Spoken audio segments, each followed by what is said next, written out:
friends, it's Paige Evans and I have a new process video to share with you today. This is a birthday themed layout made for the birthday celebrations going on at Scrapbook and Cards today. So I started with a cupcake punch by Fiskars and I went through the 24 pattern papers in my Pink Paisley Pick-Me-Up collection and I punched 1 or 2 cupcakes from each paper so I could get the patterns on both sides, and especially from paper number 10, which is the paper with all the little squares of different patterns and colors, I punched a whole bunch of cupcakes from that paper.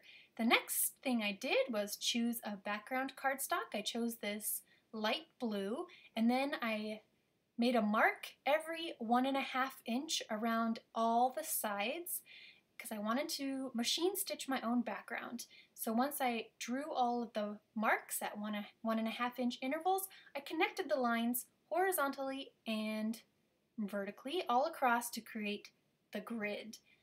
And then I'm going to use white thread and my brother's sewing machine and stitch through the pencil lines as best as I could.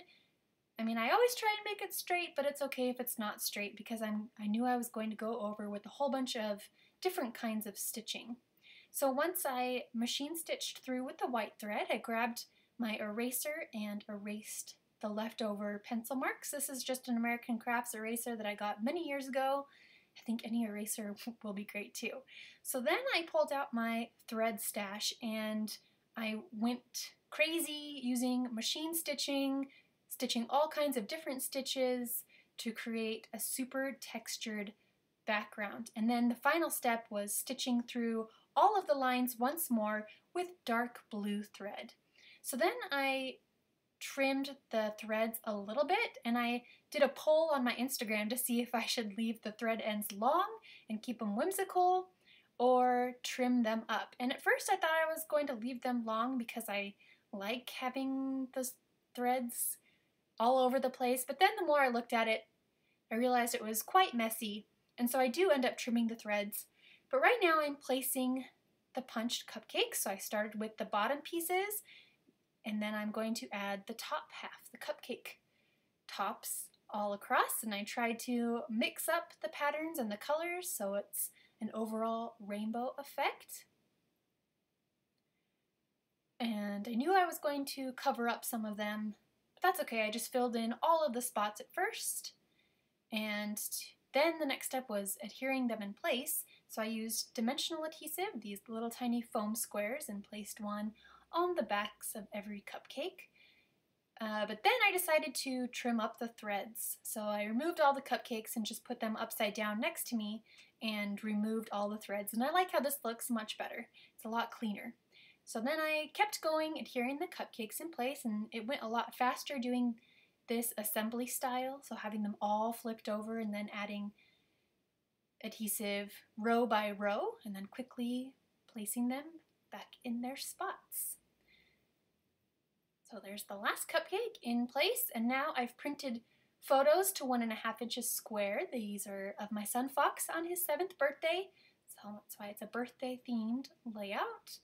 And these are mini foam thickers, also from Pick Me Up, so the title is going to be Happy 7th Birthday. But I'm going to write Happy Birthday with the foam thickers and then come in with a chipboard 7 sticker, which you'll see me do in just a minute. So here I moved that photo down and replaced it with a 7 chipboard. I typed TH on my We Are Memory Keepers typecast typewriter, or you could use a font. My favorite font is Remington Noiseless, and tucked that under the 7 so it says Happy 7th Birthday. And now I'm coming in with some white acrylic paint. I am removing the photos so I don't splash a paint on top, and then flicking some paint and putting the photo back on top even before it dries, but that's okay, it still sticks. These are brand new paintbrushes that I got from Vicki Booten. I can't wait to share the creations that I'm going to make with her supplies soon. And then I needed a spot for journaling, so I decided to move this photo over, which required splashing more acrylic paint because I wanted to have the paint under just the photos. And I removed this cupcake and wrote my journaling with the pencil first and then went over it with a .03 black precision pen. I erased erased the pencil marks after underlining it. And that, my friends, finishes up this layout. I hope you are inspired to create something like it, and if you do, I would love to see your results. Thank you so much for joining me, and I will see you again in another process video soon.